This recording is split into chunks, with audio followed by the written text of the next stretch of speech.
एक बहुत डरावना सा गांव था, झाड़ीपुर। यहाँ हर जगह सिर्फ झाड़ियां ही झाड़ियां फैली हुई थीं, पेड़ों पर, जमीन पर और घरों के ऊपर भी। देखने में वे बिल्कुल सामान्य लगती थीं, लेकिन गांव के लोग उनसे बहुत डरते थे, क्योंकि उनका मानना था कि ये झाड़ियां श्रापित हैं और इनमें किसी साए का वास है। हर शाम जैसे ही अंधेरा होने लगा, गाँव वाले अपने घर के बाहर आग का एक घेरा बना देते कि जैसे ही रात होती, चांद का रंग अचानक लाल हो जाता। झाड़ियों से अजीब आवाजें आने लगीं और वे अपने आप हिलने लगीं। धीरे धीरे वे गांव के हर घर को ध्यान से देखती। अगर किसी घर के बाहर आग का घेरा होता तो वे अंदर नहीं जाती, लेकिन जहां घेरा नहीं होता वहां वे चुपके से घर के अंदर घुस जाती और सो रहे इंसान को मार देती। और फिर धीरे धीरे वह इंसान भी एक झाड़ी में बदल जाता और सुबह होने से पहले अपनी जगह लौट जाती थी। गांव वाले डर के साए में जी रहे थे। गांव से थोड़ी दूर एक छोटा सा लकड़ी का घर था। वहां रहता था एक लड़का, राजेश कुमार। राजेश एक साधारण लड़का था जो जंगल से लकड़ियां काटकर अपना गुजारा करता था। वह गरीब था, लेकिन दिल का बहुत अच्छा था। अगर किसी के घर के बाहर ज्यादा झाड़ियां होती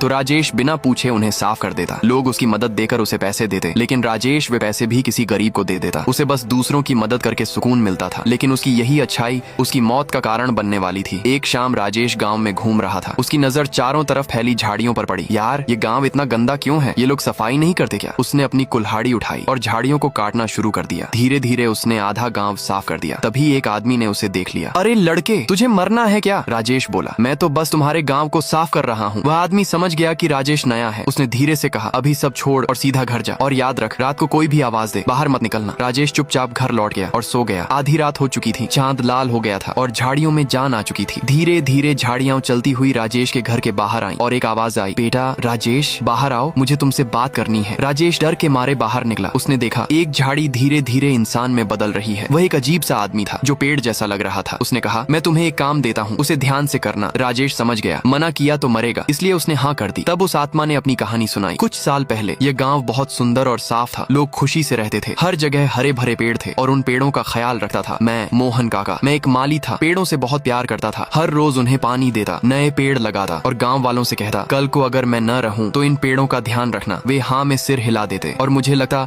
वे अच्छे लोग हैं। लेकिन एक दिन पानी देते समय मुझे चक्कर आया और मेरी वहीं मृत्यु हो गई। मेरे मरने के बाद किसी ने पेड़ों को पानी नहीं दिया और धीरे धीरे सब पेड़ सूखकर झाड़ियां बन गए। राजेश की आंखों में आंसू आ गए। उसने धीरे से कहा, तो आप चाहते हैं मैं इन सब झाड़ियों को फिर से हरा भरा बना दूं? मोहन काका मुस्कुराए और हवा में गायब हो गए। सुबह होते ही राजेश ने पूरे गांव की झाड़ियों का ख्याल रखना शुरू कर दिया। उन्हें पानी दिया, साफ किया और धीरे धीरे वे सभी झाड़ियां फिर से सुंदर, गुलाबी और हरे भरे पेड़ बन गईं। अब न गांव में कोई झाड़ी थी और न ही कोई भूत।